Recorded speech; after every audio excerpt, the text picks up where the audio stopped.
how you talk to a lead, which is inbound or cold, is different on how you talk to a lead which came from a referral. When you talk to a lead that comes from you to a referral, like you've done fantastic work on getting referrals in the first place. If you can get 100 referrals per month, that's good on you, you're set. However, referrals are not predictable, and that is a separate video I've made on why you should have like a lead gen system installed into your business, whether it's from content, cold email, outreach, or just doing content, whatever it is. You need to have like a system where you are getting leads. And this video is primarily to, okay, let's say you've already installed that. How do you communicate with those to get as many as you can and just close them in general? Because a lot of businesses, especially in 2024, they're realizing the importance of, okay, everyone's on content. I might not be getting as many referral leads as possible because they haven't been predictable and my business is just slowly fluctuating up and down, and I just can't be having those panic attacks. I need to have like a consistent lead flow where everything is just more predictable. And this video will teach you exactly how to talk to inbound leads or just cold leads in general. And this is something we helped some business owners do, like business owners that are pretty well off. The business owners doing like 7 figures, 6 figures, they also are looking to install these platforms. This video is for everyone, because here's what happens when you talk to like a referral lead, or let's say even like an in-person networking event. You go out to somebody, or let's say you're just a speaker in that event, or you're just sitting down. When you sit down and listen to someone for 45 minutes, you're already sold on a specific thing because you're giving that person 45 minutes in the first place. So that's why networking events work pretty well if you want to kind of sell something or even get your message across. I haven't done it, but I have seen people do it time and time again. And I just try to look at super logically. If I'm sitting at a place for 45 minutes to 2 hours, 4 hours, and I'm just listening to somebody talk and he makes complete sense in those 45 minutes, he's on stage, then yeah, like I might consider talking to him or just buying from him right on the spot. Why not? Or even give him a follow on his socials. But when you run ads, or when you're just getting as much inbound leads as possible, you're not getting 45 minutes, you're getting like 20 seconds at best, or 30 seconds. That is all you're getting to even get a follow, or just them giving you your information for their email and phone number. So the steps you do afterwards is super, super important. Even referrals. When a client refers you to their friend, relative, whoever it is, when you get a referral, they are already sold on your services. You just need to explain the concepts and just tell them, okay, this is what I do and this is how I'm going to do it. That's pretty much all you need to say, because referrals are like they already have one foot in the door. But with inbound and cold leads, you need to try to make sure you get both feet in the door. But with inbound leads or cold leads, or also people who barely know you or haven't heard of you and just came across something that they liked initially, that is a completely different system that you need to be installing. And let's talk about it. Let's say you're running ads to get to the emails, getting the phone numbers. And as soon as you get the phone numbers and emails, you can't just take your time to contact them. You need to have back-end systems in place where somebody is contacting them immediately, within business hours, of course. But let's say you get like let's say you build automations to a point where you're getting the phones and leads, where Facebook, TikTok, LinkedIn, wherever you're running ads, and you get them directly to your phone or your email. As soon as you receive that email, you need to send them a text as soon as possible. Or if it's within business hours, just call them like a minute or two after, because they're already telling you that they're available because they just fill out a form. So they are available. They're on the social platforms doing something. So that is like the best time to contact them. Or just leave them a message if it's after hours, or if it's just something. Here's what I do. I'll just leave them a text message, and I'll leave 2 text messages, 2 very short messages, not just something like a long, like, hey, thanks for filling out the form. My name is Reed. This is what our services are. Thanks for booking the call. Blah, blah, blah, blah. Don't do that, because people will automatically think that it is an AI automated message, and that is something you're trying to get away from. You want to make sure that this is a real person contacting them, not like a AI or like a preset message. And people just don't like talking to them in the bots or AI messages. So that is like the first barrier you need to go through, is just send them 2 short, very messages. It could be like, thanks for filling out the form. My name is Reem. That's like literally the first text. And the second text could be like, by the way, did you get the chance to look at this? Did you get the chance to look at the video? Did you get the chance to look at our website? The second message could be any call to action, but make sure it's a question. Because if you ask a question, if you like give an output, you will receive an input. But if you're just like making statements, which could be just, thanks for filling out the form, I hope you're having a good day, then like the chance of them saying like you too is very low.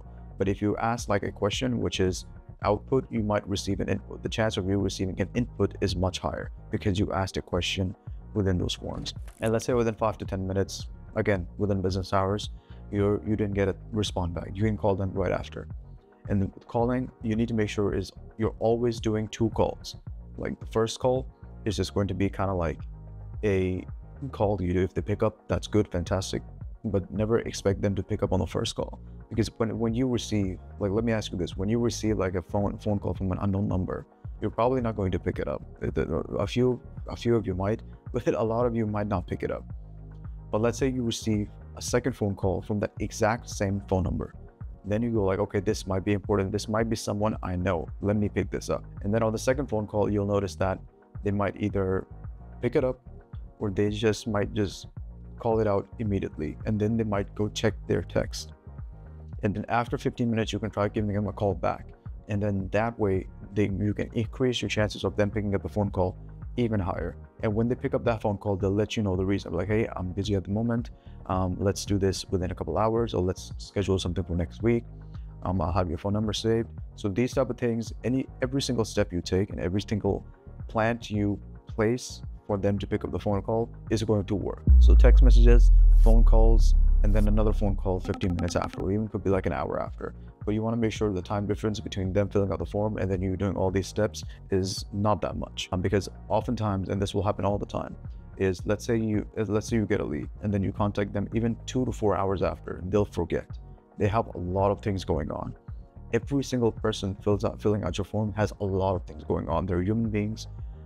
They might have like a cooking class after, they might have gym practice after, they might have like a dancing lesson after, they might have a karate chop lesson after. They have a lot of things going on. So you want to make sure you capture their attention as fast as you can. So that is why the term speed to lead is very, very important. If you don't capture their attention within the first 15 minutes, the chances of you getting that lead even in books is going to be very, very low. Now, that doesn't mean you get rid of them, like you don't talk to them at all after like 15 minutes. Still keep them in the pipeline. You either get a no or you get a yes. That's literally the only metric.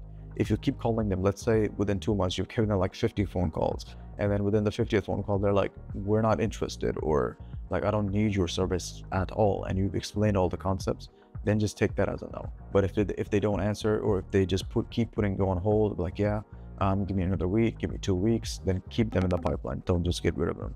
Also, another good analogy for speed to lead is, let's say you're sitting at a restaurant. As soon as the food comes to your table, you're going to eat it because it's the warmest, it's the best tasting, it's not cold. But if you leave it there for 15 minutes, it's going to get cold, 30 minutes colder, 45 minutes colder, and then you need to microwave it. So you need to find that microwave element as well. I'm like, okay, how do I get this lead to be microwaved again?